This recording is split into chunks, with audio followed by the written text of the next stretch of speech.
I may not be Dwayne The Rock Johnson, but this is the most electrifying podcast. Welcome to the most overrated, underappreciated, most viewed, underviewed podcast of all time. Welcome to the Prince of Fresh Air. I'm, of course, the beloved, the most charismatic man. And, this is take two because, Rich got, unfortunately, poor connection in 2024. How is that possible? But, you know, I'm glad to have him back on because there's a couple things that's going on in the news and such and such, and I'm sure he's going to bust my chops in a second. But I got to ask you, Rich. I want to get this thing right off the bat. I'm gonna ask you, Yep. Jake Paul, Mike Tyson, as we all know, is going down in a couple weeks, like 8 weeks, like 6 to 8 weeks. So I want to get your official prediction about who you think takes it, and how do you think the fight plays out? So as long as it's not just a kind of money grab kind of exhibition thing, if it's like a legitimately, across the board ass whooping, Mike is gonna hurt this man very badly. And I'm happy with that because I kind of feel like Jake Paul is kind of a douche. So I'm fully on board with it. I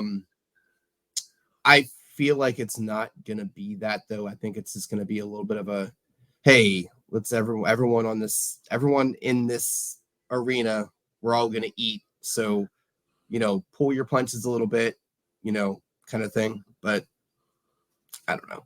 If it was a legitimate fight, it's gonna be Tyson. If they're trying to like get Paul over, then they may just make him go the distance. But I don't think there's a universe where Mike is gonna get paid enough to take that fall. I don't know. I go back and forth with this with a lot of my boxing friends because a lot of people want Mike Tyson to win, but I point this out and it changed a couple people's opinion. But look, I love Mike Tyson. I didn't grow up in this era, so I didn't get to watch him in his heyday. Although we can watch it on YouTube. Here's the thing: Mike Tyson is pushing 60 years old. Does he still have that ferocious beast in him that he did when he was younger? Absolutely, but Father Time's undefeated, and I think that his Roy Jones Jr. fight, which was like 3 years ago, he showed that he still got it. But since then, he's been in wheelchairs. He's his health issues has surfaced, and I've seen him in airports in a wheelchair using canes. So I think Mike Tyson will be competitive for at least 5 rounds, but I think for a 10-round fight, I don't know. I think his cardio, he smokes a lot of weed. Let's keep it real. I think he's going to come in prepared, but I just don't see how. But that's been Tyson from the gate, though, man. That's Tyson's MO. If you get past the 3rd round with Tyson, there's a decent chance you're going to win. Like, he's always been blow his load real quick and best of luck to you. I just don't know how this fight is going to play out. I think if this was 5 years ago, maybe before all the health stuff, I would say Mike Tyson takes it. Again, I think Mike Tyson does win, but I don't think it's going to be some brutal KO that everybody's expecting. I think a lot of people sleeping on Jake Paul. Granted, everybody may not like him and his brother, but you got to respect. Like, he actually has gotten better in the boxing ring. He's not a slouch anymore.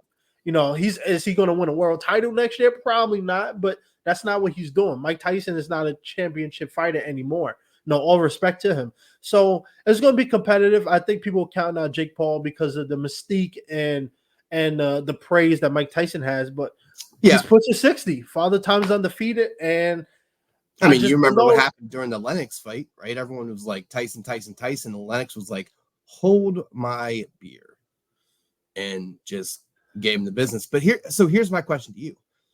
Do you put any validity in the idea that this is going to be one of these just spectacle things and it's not really going to be a full bore, people aren't going to be punching at 100. They're going to be punching like maybe 60% just to kind of like, Oh yeah. And I've talked about this before, and, I'm going to say this again. And, as we talk about this fight, you also got Nate Diaz and Jorge Masvidal. People, here's what I will say. this is going to be a spectacle. This is a Netflix, I think, partnership with Netflix. Is going to be aired on Netflix. Mike Tyson's getting a pretty big, bag for this job. And So he's gonna buy a real big bag too. I think that I wouldn't say it's a cash grab per se, because Mike Tyson he doesn't strike me as the type to go out there and sell himself short just for some a quick buck.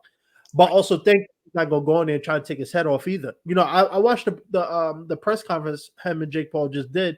They laugh and enjoying themselves. Now I think there's either two ways.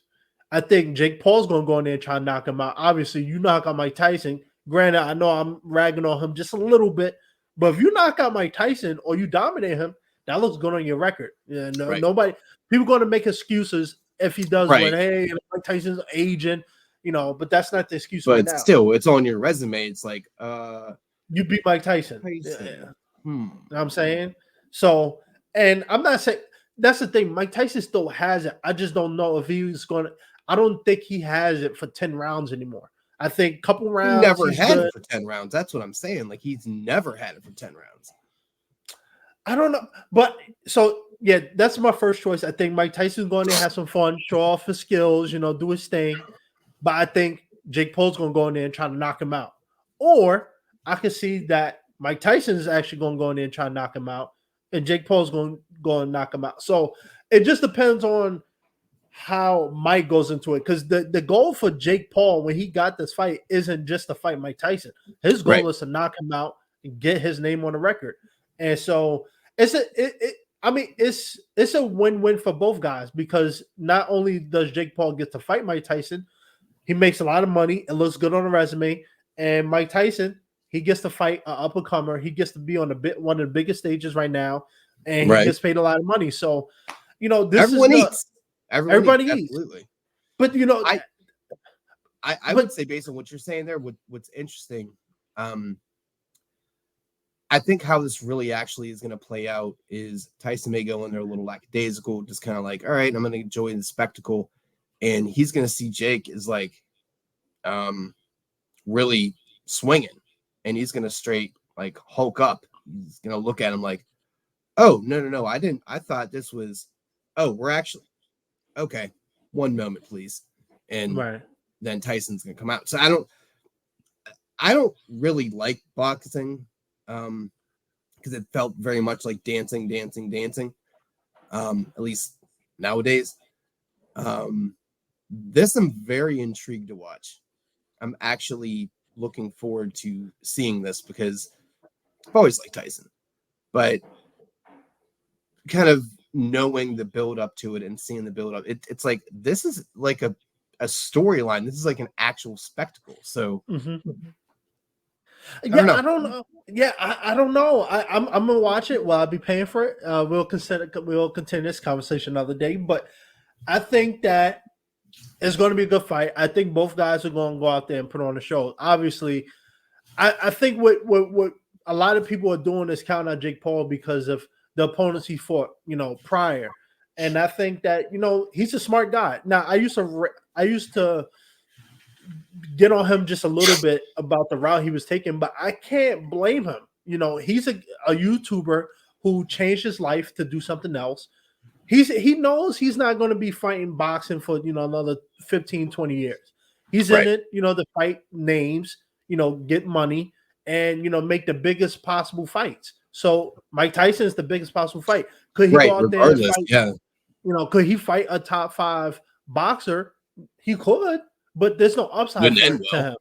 Exactly. And I think a lot of people think that, he's not a real boxer. I don't think his intention is to go win the WBC, like heavyweight champion. That's not what he is. He's trying to, put on the biggest, better fights. And I was telling a boxing buddy about this because we had this whole, discussion about it. People need to understand boxing has changed. Jake Paul is making way more money than actual professional boxers outside of like the top 3, Anthony Joshua, Tyson Fury, and Deontay Wilder. He's making, and I should probably throw Canelo in there as well, but he's making more money than professional boxers. So there's no reason for him to change what he's doing. Yeah, no one cares about Diego Jimenez Cortez Rodriguez. Nobody cares about that guy. Like it's not even a real person. But that guy's been boxing for 25 years. Nobody knows, nobody cares. But you get someone that actually has a name that is coming with skill. It's like, oh, you have automatically become more interesting because you have shown that you are not just some, I'm going to do a skit. I'm coming with athleticism and I am following. I don't know if this is a dream of his or whatever, but I don't know. I mean, it is a good point because if you just look at, and it's not like he has like an impressive name either. It's like, create a character name, so on the marquee, it's like from an outsider's point of view, it's like, who is this guy Tyson's about to punch in the face a bunch of times? So Right. I think from a casual fan standpoint, you're like, oh, okay, I'll look at a little bit of the lead up, and it's like, oh, you learn more about it, so you're almost becoming, a fan of it. So yeah, I think it's a pretty genius move on his behalf. I mean, no, you're not going to sit here and fight, Klitschko. Well, I guess you probably could, but you would die. Right. But a 60-year-old Tyson that's probably going to be about 23% stoned when he's doing it. Okay. Like, that's fine. We're not going to go dig up Ali. So, hey. It's business. It's business. And I think people need to understand that, Logan Paul fought Floyd Mayweather. That's a fight he didn't deserve. But he did it because the money, the name, and what brings him. And I think, people are mad about him for ruining boxing, but it's not his fault he was able to go into boxing. Yeah, because boxing was really making waves, right? Shut up. That's what I'm saying. You're not going to see, let's say Dwayne The Rock Johnson going to the UFC and go in there and swing and bang with John Jones on his first. You're not going to see that. Boxing has allowed Jake Paul, his brother, and Nate Robinson of all people to go in there, make bolos of money over their actual fighters. It's not their fault, everybody, this is a business, and but you're getting eyes on a product that no one cares about. Exactly. Really. That's like, you remember back in the day, man, like they would have Monday night, or no, was it like I don't know, I don't remember the day, but it was whatever day it was, night fights on USA. And that was kind of like a big deal. Like, I think it was like Friday Night Fights or something like that. They would have the big things on Showtime. Like, it was more prevalent. Now it's like no one cares. People are very much converted over to MMA, which is perfectly fine. But boxing,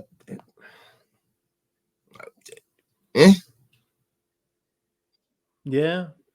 I honestly, I don't really watch boxing outside of like the real big fights, and I've been very critical in boxing. I think that the sport needs to change. The production needs to change.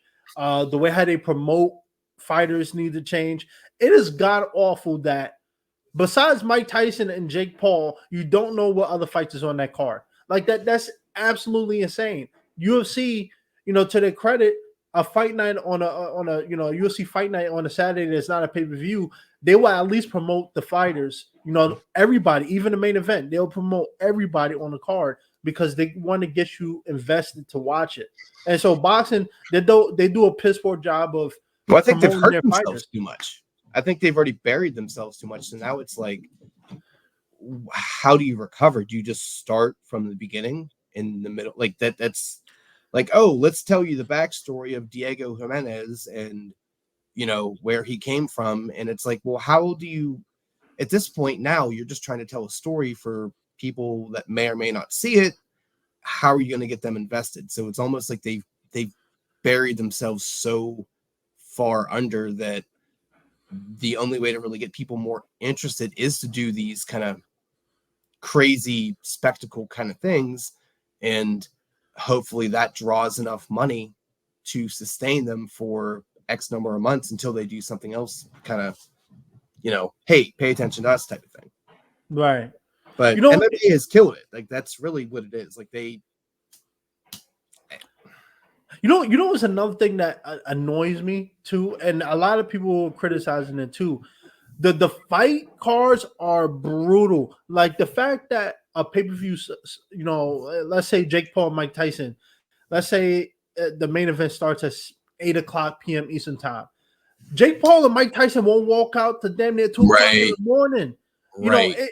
the pacing is absolutely atrocious. And then I also don't like how they have like 800 million people in the ring before Right. and after the fight. Like what are we doing here? Boxing is just, this is why for me, I'm a UFC person. I Right. don't know if you watch UFC too much, but the production, yeah, sometimes they might show the same highlight package, a couple times over the night, but usually is because when you're watching the early prelims and the prelims, they're not part of the pay-per-view. So they're trying to get people to either buy the pay-per-view or get get anticipated for the pay-per-view card. Right. So, but the pacing, you'll probably go like 15, 20 minutes tops between fights. That's a Right. decent enough time to do what you need to do. Right. Boxing, a whole hour and a half between fights. Come on, I Yeah. could go work a day job at that point, So, Right. um, and you know what's funny? So when I reached out to you, we was going to do a whole completely different topic, but since we're on this, Yeah. I want to ask you. So Ryan Garcia, Devin Haney just happened, and Ryan Garcia apparently popped for PEDs, Yeah, I heard. although room as of right now it's proven that this things happening behind the scenes that aren't being truthful. So it's not exactly 100% clear if he actually did pop or people upset about him about what he's doing. But what do you think about PDs in sports? Do you think it automatically disqualifies an opponent? It Whether depends on the it's sport, man. like I'll narrow it down to combat sports because it's more of an individualized sport. Okay. I don't know exactly how that would affect you other than letting you heal from injuries quicker. I mean, if we're talking about like the human growth hormone kind of aspect of it, I feel like if anything, you want your quote unquote players on the field, right? Now that being said, is that probably the most healthy for your body to like fast forward through an injury? Probably not. But I don't know. I mean, is it going to make you hit harder? I don't. I don't know. Maybe. I feel like it makes sense to nullify them. Um, don't give anyone the advantage other than just harder work. You know, I worked out harder. I trained harder. I cut weight. I worked on my cardio, whatever. You shouldn't have this quote unquote cheat code, and that's why they pretty much are very adamant about, hey, no, hard no, not doing it. I know you said you want to focus on that, but I mean, I'm a big baseball fan, and there's like always been this big hubbub about PEDs in baseball. Here's the problem. You still need to swing the bat on time. You still need to have the correct launch angle. You still need to have the good hand-eye coordination. I never believed it really gave you that much of an advantage, except when you actually hit the ball. It's like, okay, you're probably going to hit it harder, but you still need to hit the ball. So there's that. But yeah, I don't know. I don't know how much that really affects the fight game. I mean, you could probably give me more about that than I would be able to give you. I think when it comes to combat specifically, I'll get into baseball and stuff, but I think when it comes to one-on-one combat sports, I think the issue for a lot of people, especially, I mean, if you get tested positive for a small trace of, Heroin. not heroin, I don't know the names for all the Right. tainted stuff, but there is at least back in the day a lot of people were doing steroids, doing all types of stuff. So yeah, Right. and there's a grand scheme of things, so who is it talking about? I think it was Michael Jai White. He was talking about how much weight plays a big part in the sport, right? So let's say me and you both compete at 205 pounds, and I'm using performance enhancing drugs. So we both make weight, but I'm, doing stuff to, beef myself up for the next day when we fight, and you're going the natural way, drinking water, eating, salads and stuff to get your body back. That extra, 5 pounds I might gain from, using substances, not only does it increase my stamina and increase my power. So now when we're training or we're wrestling, I feel a lot heavier than you would anticipate. I Right. have a better, I'm outpacing you in a way I probably wouldn't have. Yeah, and so I think that it comes down to people want a clean sport, and if you allow one person to do it, you're going to open up a can of worms. And we've seen it Right. in WWE, baseball, some other big name sports too, NBA. People are doing that to increase their game, and I think it's It not going to feels lazy. change mostly because it is lazy, but you know what it is. I think when you put so much, again, and this is why I don't think it'll change. When you put so much stock into people's highlights, their stats, Yeah. their records, everything, some people are going to find other ways to get back into it, Mhm. and especially with combat sports. The reason why I wanted to separate combat sports from those sports is because when you're an NFL player, NBA player, MLB player, you're getting paid pretty comfortably to do your sport. Unless you're a champion or a real big name like Conor McGregor in combat, you're not getting paid that much. And so for a Right. lot of them, they like, you know what, Get paid this to will help win. me. Exactly. So Right. I gotta win. I got kids at home. I got a family to feed, and I don't get paid Conor McGregor money. So I need this paycheck. So it leads to that thing where you don't want to cheat, but you might need something to help you speed up your recovery. So instead of Right. taking 9 months off, where after 6 months in, you like, how I'm gonna pay my mortgage. Now you like, I could come back a little earlier. I That's could get paid. interesting, man. That's an You know what I'm interesting saying? concept. And I'll I mention never this. thought of that. I never thought about that because, yeah, you're right. I mean, you get a bigger purse if you win. You get a participation paycheck if you play other sports. You get your weekly paycheck, and it's is what it is based on your contract, regardless. You could hit 17 home runs that week, or you could strike out 24 Right. times. You're still getting paid that same amount of money. So yeah, that's interesting. Hmm. Yeah, Yeah, that's the I think norm it's right a there. I think it's a Hmm. multi-layer thing, and Chael Sonnen. I don't know if you know him, but he's well known in the MMA space. He was a former fighter in the middleweight division, UFC, but he got popped for steroids or PDs back in his days of fighting. But he talked about it where it was like he admits to his transgression. He's like, I did it. But back in that day, everybody was doing it. So if I Right, go into a ring with a guy who's juiced up to the gills, that's what people say. I need an advantage as well. I can't go out there with a guy who's going to outmuscle me every turn I get, especially if I'm a right, grappler. So I think that pay plays a big part of it. I think that's the real biggest part when you're a combat sports athlete. You only get paid when you fight. So right. NBA player, all these other team sports rather, you can still get paid on You the be injured sideline. all year and get paid your contract money. You got for some people they get maybe a 50 million guaranteed depending on the sport. So you can sit at home, get paid, and don't have to worry about how I'm gonna pay my bills at the end of the month. If you're a sports athlete and you don't have a name like John Jones or Conor McGregor, you know, or you're a champion, you're not gonna be getting paid that much. So Right, I mean, I don't knock people like so. There's two different ways of looking at it. There's some people who take supplements that may be tainted, and obviously it goes in. Bobby Green, UFC lightweight, comes to mind, where he took a supplement that had something in it, so he didn't directly actually take it. It was just tainted, so they work with him on that. But then you have other guys who actually deliberately go, have sources, give them injections and all the types of stuff. they They get walk out to popped, the ring. There's literally a needle stuck in their ass. Yeah, I get you. and then now they're out 2-3 years. So, and there's been a couple TJ Dillashaw, not to call him out, but his thing was very well documented. He was suspended for like 2-3 years for his use. So I think, yeah, money plays a big part in it. People gotta make money, and you don't want to be a professional fighter still, slinging cheeseburgers, and I think that you got to get every advantage you can get. Let me ask you, because I know we talked about NHL a lot and stuff like that. Yep. But do you watch combat sports?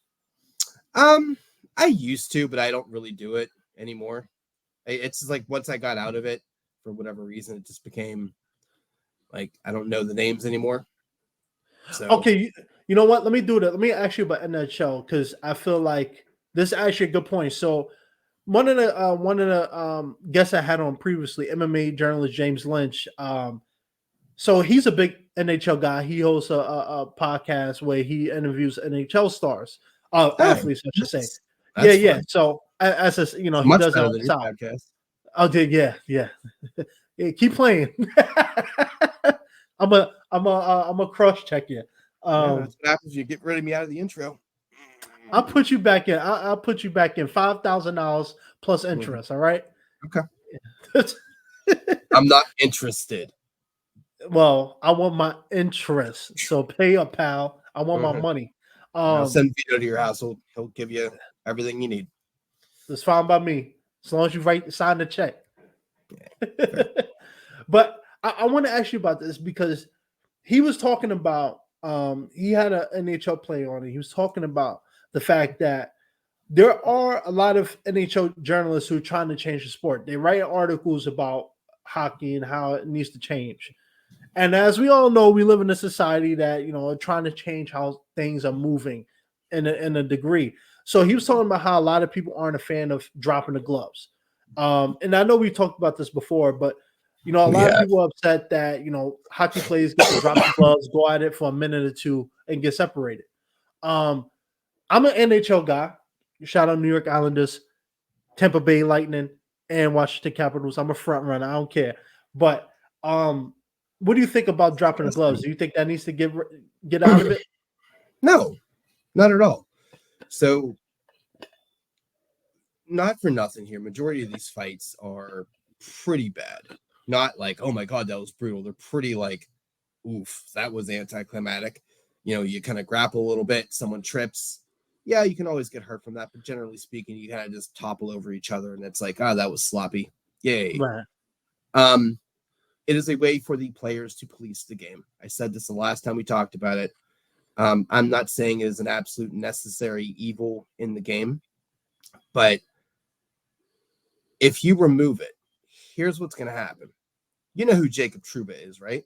Oh yeah, of course. Yeah, he's a twat. So, actually, funny enough, did you see what he just won? By the way, It wasn't a no. What award was it? it was like the leadership, like the Mark Messier like leadership That's what it award. was. I saw it on I'm like, NHL Twitter, Instagram page. Yep. and I made some jokes. Like somebody put up there, like, what is he leading with? His elbow? I'm like, ha, that's perfect. Also, I'm like, apparently Satan wasn't available. Marty McSorley wasn't available. I guess I'm sitting here thinking, like, how is he leadership? But whatever, fine. Because he's a dirty player. That coincides with my point. If you eliminate fighting out of this, like you just completely ban it, it's going to give people like Trouba free reign. Free reign. He is just going to literally and figuratively steamroll people because he can. Oh, 2-minute penalty? Okay, fine. I'll take it. 5-minute, boarding major? Meh. Okay, that's fine. But I've always felt one of the coolest aspects of this, it lets the boys take care of the boys. You very often see a rookie get driven into the boards. No, not today, Satan. People come for that guy's head that hit him. You don't hit the rookie. You don't drill the rookie. It's like an unspoken rule. The people that want to get rid of it, they are casual hockey fans. They just look at it. They see the little highlights. They see the little snippets on YouTube, and that's what they view it. They don't understand. Like, that's the effect. They don't see the cause of what happened there. Oh, well, 2 shifts before, he literally drove this guy's neck into the boards and tried to hurt him because he was not careful. So now we're going to put the 4th line on. And this guy that's about 6'2", 230, he's about to throw hands. So it's almost like, well, here's your life lessons. So if they get rid of the game, because they've already got rid of a lot of the physicality out of the game. They have. If you take that out of it, it becomes figure skating with sticks. Yeah, I 100% agree. I think that's what makes a lot of NHL fans is that you get to see. First of all, I gotta say the NHL live experience is one of the best I've Oh, ever been to. it is It's awesome. awesome. If you've never gone, anyone that's listening, do yourself a favor. Now, if you're gonna go, I will tell you this: if you're gonna go, spend up, get on the boards, because that is the only way to watch it. It Yeah. is, God, it's awesome. Love it. I agree with that, but in a place like New York where some of those tickets be going for Oh, I get it. half of your rent, Yep, I don't know. But I get it. I've been to a couple NHL games, and I shout out my buddy for taking me because I wasn't interested in NHL before. Now, Right. if I could go every time, I will go. But I know back then they used to have, for people who aren't familiar with hockey or NHL, an enforcer. Most teams back in Yep. the 70s, 80s, 90s had a designated enforcer on the team. So that was basically, for people who don't know, it was someone on the team that was like, "Oh, okay, I see the other players are treating my team dirty, so Well, send me real out there." quick, for people that don't know, go look up Ty Domi. Go look up Ty Domi. You will understand what my man what he's referring to as an enforcer. Yeah. Go ahead. But yeah, so we shot away from that. I mean, I'm sure some teams still have that person, but generally they moved away from that. But here's the thing, I agree with you, and just like last time we had a talk, we were talking about Draymond Green. Imagine if the NBA allows some type of rule like that, where a player can confront someone who's doing intentional things. So now NHL, you bring it back to, if they get rid of it, you're gonna have a lot of dirty players out there chucking out. Because think about it, if I'm playing against Tampa Bay Lightning, and I know that Braden Point and Steven Stamkos is out, let me take out Steven Stamkos or Braden Point. Let me take out one of the best players, because now they're down a deficit. I'll take the 2 minutes, 5-minute penalty, even get ejected, because I may not be the star You look player at the trade-off, right? You got your fourth line winger, which 4 people in the world knows who he is, and then you got like Tarasenko here, and it's like, well, Tarasenko now has torn his ACL because you basically just dove at his leg to try to murder him, and now you have, I don't know, insert generic name here. Well, now you're out for 20 games. It's like, that's a pretty good trade-off. I'll take that. Absolutely. Like there is literally strategy to that. So if there is a upper echelon player, this happens a lot in playoffs too, an upper echelon player that has a little bit of a mean streak in him, you will purposefully send out your pseudo enforcer, your aggressive fella, to try to get in a scrap with him, because the trade-off of those two players, I'd much rather not have Tarasenko on the ice for 5 minutes and sacrifice Matt Zamboni over here for 5 minutes. But by doing that, I know I got under his skin, and now I have 5 minutes without Tarasenko on the ice. That's a win. But yeah. No, you're right, and I've seen some dirty playing out there, and again, it goes back to, and what happens from it? What happens from it? You get to hockey. I think what makes so many people drawn to hockey is you get to see people get revenge, or at least show themselves. Get themselves the opportunity to defend themselves. In other sports, you could get punched, kicked in the groin, and all type outside of combat sports. But the big other three, you could get kicked and all this stuff, and the most you can do is walk off to the sidelines. So I do appreciate that NHL has kept that rule, but no, I don't think it'll change. But I do see it better not. You know what? So I was hearing about people talking about CTE and how it's a big thing, and I do worry that for the CTE aspect, that they might consider not doing it just because of, and I don't even think it's the fighting. I think it's the fact that people getting their head bashed into the boards. Right. So if you were on ice on a piece of metal going against 230-pound men that are running at you as you're running at them, as you're trying to pirouette around them, and if you fall, guess what's going to happen? You're going to hit your fucking head. That's what happens, and it's probably going to happen more often than not. So if you actually watch the fights, there are less punches that land on the head, other than maybe hitting the helmet, which is the most redundant thing. But it happens because you're wearing a it. So, chances are you're gonna make it out fine with that fight, because like I said earlier, the fights usually end with everyone just falling on each other because you were literally trying to fight with fucking skates on ice. Yeah, exactly. Sorry, And you doesn't grabbing each other. you know what that's like? Walk down your steps on an icy day. Don't worry, I'll wait. There you go. Now try to fight with someone trying to grab you and spin you. You're not going to stay on your feet real well. Right. I would say this, and we can move on to the next thing here. The really cool thing about hockey, when it comes to that, let's say it's about, well, it's two different scenarios. Well, let's go with this one. Your star player gets drilled into the boards. You immediately start seething as a fan. You're like, all right, well, now, because they take his number. That player takes his number, and everyone knows what happened, and you're just waiting for that dude's comeuppance. You're just waiting.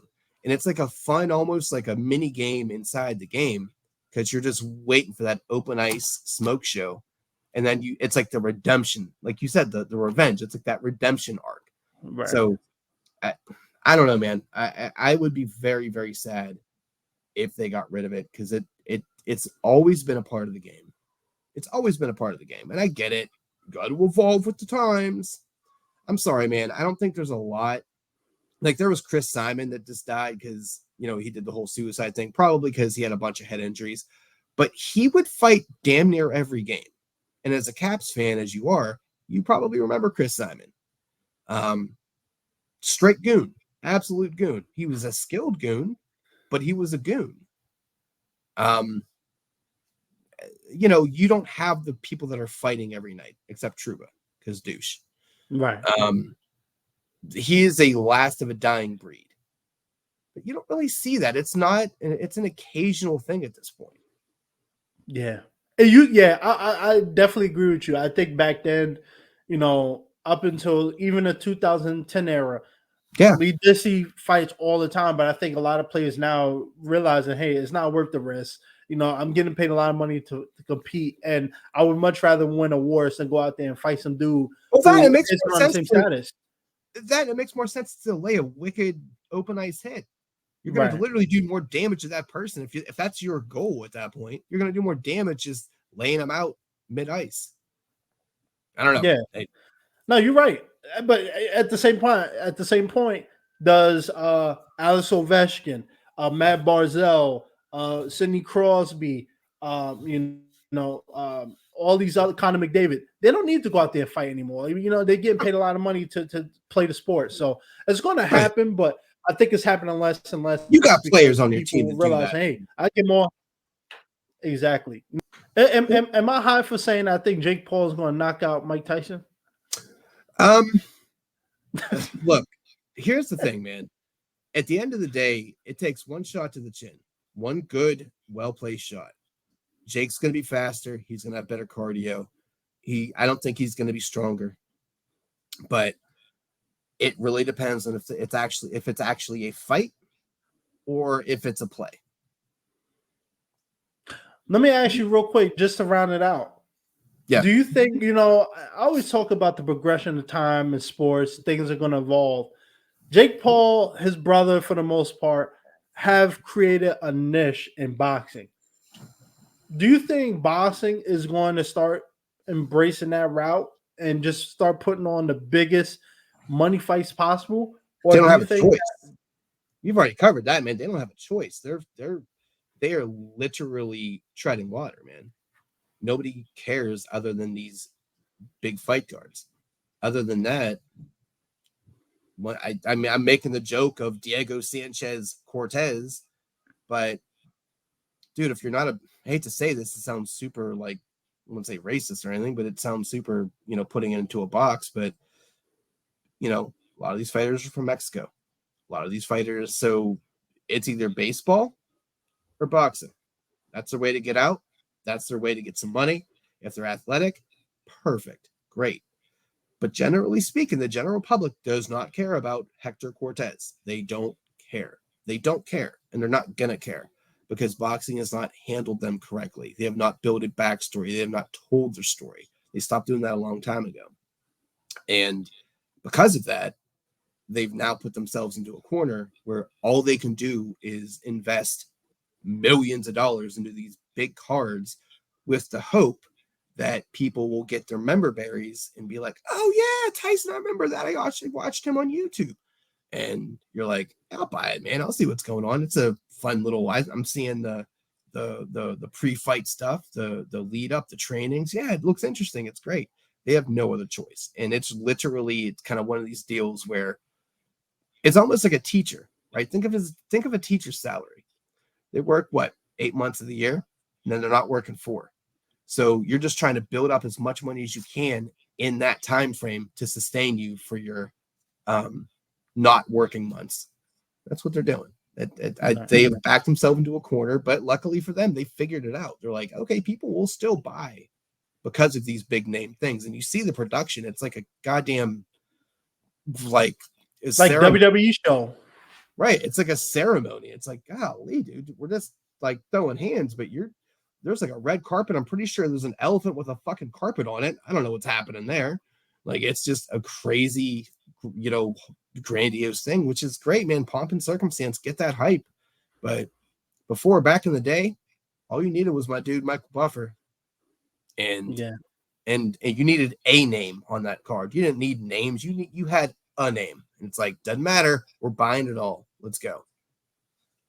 Yeah. So, talking about Michael Buffer, shout out to his brother Bruce Buffer for this guy puts. I don't care if you're the first fight of the card of the night. Yeah, he's energy, man. Bottom, they do a great job on promoting the fighters, and I think that just to be truthful here, I think that boxing has become more so a sports and entertainment. I think back then it was a mix, but they focused more on the sport.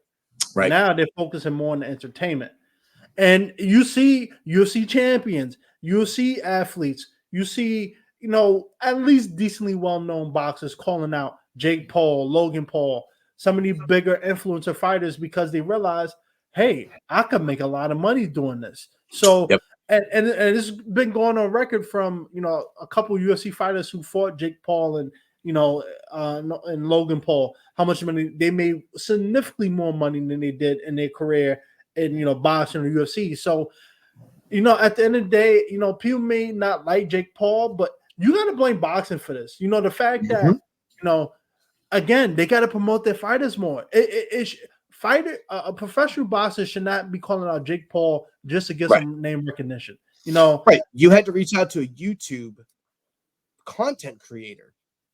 Say, hey, can you come save our sport? Like, that's what it was. But yeah, you were absolutely right. You can't blame anybody but yourself. Like, I don't know if they got overcome with the MMA craze and they just got overran by it. And then they just we can't really, they're throwing hands, feet, they're tackling folks. And we're like, we punch. Yeah. It's like, how do you compete with that? We punch with bigger gloves. It's like, it's fair, man. Like, people that wanted to fight, you give them the choice, MMA or boxing. I feel like a lot of folks are going to go the MMA route. And that's another thing that kind of gets on me too. Is I love Francis and I love the fighters. Shout out to Conor. He was the first one to do it against Floyd. But I really feel like MMA fighters. I get they do it because of the money. I understand. I truly understand. But from an actual competitive standpoint, why go to a sport where you limit almost 90% of your tools and you lose? People were shocked about Francis losing to Anthony Joshua. Now, will I admit that? I will admit, rather, I thought Francis had a puncher's chance because obviously he's knocked on almost every dude he's fought. But I think I wasn't 100% shocked because Anthony Joshua is just as big as Francis. Francis doesn't have a lot of experience in boxing, and a lot of his techniques are from UFC, MMA. So you train to block punches, block kicks, block elbows, manage distance. Now, some of those skills like managing distance plays a big part, but now you're just solely relying on your hands. Now, when you're a person who utilizes wrestling, kicking, clinch work, You're going against a guy who spent his entire life doing that exact same thing and didn't worry about everything else that you had to worry about. So, I mean, from a performance standpoint, like Jorge Masvidal and Nate Diaz, I'm not gonna lie, I like Nate Diaz, but this just screams like another quick payday for him. He doesn't care because Nate Diaz's legacy isn't based off wins and losses. He's gonna be Nate Diaz regardless. Right. Jorge Masvidal, I like Jorge Masvidal. He's gonna go out there and try to win because he was a boxer first and foremost. But this is just a cash grab, and a lot of them aren't going to put, they're not going to fight actual boxers because that's not what the point is. The point is to make money, get the headlines, and get the Right. hell out of there. So it's going to keep happening until I think boxers are way too far gone to fix it. I think Yeah. the lines has been blurred This too is a much. liquidation sale, man. It's a liquidation Yeah. sale. They're And the way, investing enough into it to get to squeeze that, that thing dry. But yeah, it's like cable, man. Like, what's gonna die first, boxing or cable? I don't know. ooh, I say cable, man. I Yeah, get, absolutely. I work in that business. I will absolutely tell you. Yeah, within like 3 years, cable is gonna be deader than I don't know. Yeah. Yo, you know what's funny? So I went to me and my girlfriend went to our grandparents' house because they live in PA, and our Yeah. grandparents Yeah. are pushing 90, pushing 90. So Yeah. we're not Hey, talking about spring good for chickens here. them. Yeah, shout out to them, and they still got cable, Hmm. and every time I go over there, I enjoy it because it brings me back a little bit to my childhood. Growing up after school, going on TV. Right. And I was telling them about they asked about certain shows, what time a show comes on and stuff. And that I'll tell them about like HBO Max, Netflix, Right. and they have no idea what these apps are. I mean, now they have an understanding because we mentioned it a few times, but they don't know how it works and stuff like that. But like the as much as people pay for cable, like when I found out how much my mom was paying for cable, I'm like, you Hmm. could get almost every streaming app and spend Hmm. significantly still less. And so, yeah, cable's a wrap. I will. I would say when the older generation, not that I'm rushing them out of here, but when Yeah, they when they literally fade when away, they die off, like that's where cable will finally be gone. But so I will give you a sneak behind the little fourth wall here. So yeah, majority of what you pay in the cable are the fees and the taxes, right? It just is what it is. That's what it is. That's what's raking you over the coals. Um, Secondly, the problem is a lot of people blame the cable company. They forget is the broadcasters are the ones that are setting the amount of money. And right? what happens is negotiations come from the ad revenue. People aren't watching the TV, so the ad revenue doesn't go to them. They need to raise their prices, the broadcasters do, to protect their bottom line, which then goes to the media producer or the media kind of, I don't know, the company that shows the cable. And then those savings, not really savings, the charges are passed on down to the customer because everyone wants to maintain their level of life. So eventually it's going to get to the point where they ask too much and it doesn't make sense to continuously have that relationship with the broadcasters, and it's just going to go away. That and sports is what keeps it alive. Now, as you've seen, um, a lot of sports channels have their own individual apps now. Right. So you can now see your local sports via those apps, which is pretty much the final death nail. Once that goes like a national, yeah, bye, Felicia, you're done. And it's funny because I looked at this thing on X and it was something like, the last TV show you watched will be your crew when you do something. I don't know. I forget exactly what it was. And I sat there and I was like, fuck me. What's the last TV series I watched? I'm like, I don't know. I don't know. I have no idea. And majority of people I feel like are like that. Because if you've ever actually looked at the guide on your like on cable, like, what do people want this for? There's nothing on ever. Yeah, people are going to be people, but Yep. I'm still going to be the most charismatic man. Rich is Yeah. always Yeah. great to have you on. Thank you, Uh, man. I think people know where to find you anyway at this point. So I don't even, unless you want to, if something changed and you want to plug something, that this shit, your floor right here. Yeah, I mean, it's just down right at the bottom there, the X and O of lifepod.com. That's where, you see, that's the website. You'll get a hold of all the socials there, the YouTube channel. I will say the one thing I am doing, Footballed, our third podcast, is starting to kind of rear back up here for season 2. So I'm pretty sure the first initial episode we're going to do for the actual year is we're going to live stream the our fantasy football draft. So I'm pretty stoked about that. But that won't be till, I think it's Labor Day is when we do it. But it's about it. Turned 38 recently, which was fun. 30. Oh, man. You hit retirement age, the golden year. No, stop. Yeah. Listen. Yeah. I went to Boston, got to go to Fenway. It was pretty nice. I haven't been to Fenway. How is it? It's nice, man. It's the oldest park in America. I got to poop in it, which was pretty fun. I was proud of that. They don't have nachos there, which made me sad. Which I'm really, like, yeah, it's weird. I didn't like it. It made me sad inside. But no, beautiful park. We were a few rows back from home plate. Got to stand on the monster, get some pictures before the game. Yeah, it was pretty cool, man. Good visit it, but everything else in Boston, they got a cool aquarium, but it's still Boston, so man. Yeah, I've been to Boston a couple times, but it's been years since I went. It was Traffic nice. is bad. Oof. Yeah, I mean nothing beats LA though. If you want to see bad traffic, go to LA. Horrible. They said Boston actually has the worst traffic. Second, really? LA. They used to have it until they built this like underground tunnel. Once they did that, they became number 2, and I believe LA is first. Yeah, LA's traffic is. I used to think it was a joke until I think it was maybe my first week there. Driving down the highway, you literally have to slam on the brakes. That's how quick the traffic backs up. It's the most. It's the like people think I'm exaggerating, but until you actually experience it, you like, wow. Like 1 minute, I swear to God, 1 minute you're just doing 75, you cruising, and then you look and you see every car just stop. You got to slam on your brakes. I mean, it's mind blowing how. But I will say there's some incredible views though. I do miss that part. The views. Yeah, it was real pretty, man. Yeah, it was definitely pretty, but yeah, don't because we Ubered everywhere, and oh, you didn't drive over there? No. Anytime I get a chance to fly, I fly. So,